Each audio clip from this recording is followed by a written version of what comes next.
অবশেষে স্বপ্ন পূরণ হচ্ছে বাংলাদেশের কোটি ফুটবল ভক্তের। লাল সবুজের জার্সিতে খেলবেন হামজা চৌধুরী। আজ বাংলাদেশ সময় সন্ধ্যা 7টায় নিজের ফেসবুক পেজ থেকে হামজা চৌধুরী এই খুশির খবর দেন।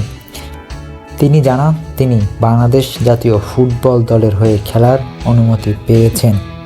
ফিফার ফুটবল ট্রাইব্যুনালের প্লেয়ার স্ট্যাটাস চেম্বার এই সিদ্ধান্ত জানিয়েছে। হামজা চৌধুরীর পুরো নাম হামজা দেওয়ান চৌধুরী। তিনি প্রিমিয়ার লিগের ক্লাব লেস্টার সিটিতে মিডফিল্ডার হিসেবে খেলেন। তার জন্ম 1 অক্টোবর 1997 সালে ইংল্যান্ডে। তিনি বাংলাদেশি বংশোদ্ভূত। হামজার জন্ম ইংল্যান্ড হলেও তার মা বাংলাদেশি। মায়ের বাড়ি সিলেট বিভাগের হবিগঞ্জ জেলায়। মায়ের সঙ্গে তিনি বাংলাদেশে এসেছেন, সিলেট বিভাগেও ঘুরেছেন। 2017 সালে লেস্টার সিটিতে অভিষেক হয় হামজার। 2021 সালের লেস্টার সিটির ঐতিহাসিক FA কাপ জয়সহ গুরুত্বপূর্ণ অর্জনের অংশ ছিলেন তিনি। প্রিমিয়ার লিগে প্রথম বাংলাদেশ হিসেবে খেলতে পেরে গর্বিত হামজা। গত জুনে বাংলাদেশের পাসপোর্টের আবেদন করেন হামজা। আগস্টে সেই পাসপোর্ট হাতে পান। এর পরপরই ইংলিশ ফুটবল অ্যাসোসিয়েশনের ছাড়পত্র মেলে তার।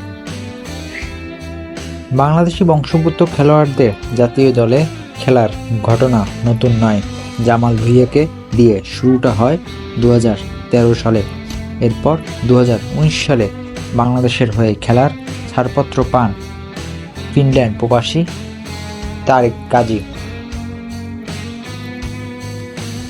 জামাল দেশের হয়ে এখন পর্যন্ত 84টি ম্যাচ খেলেছেন, অধিনায়কত্ব করেছেন।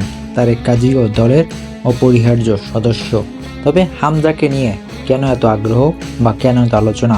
কারণ একটাই, হামজা যে ইউরোপীয় ক্লাব ফুটবলের শীর্ষ পর্যায়ে খেলেছেন, এমন কেউ আগে বাংলাদেশের হয়ে খেলেনি।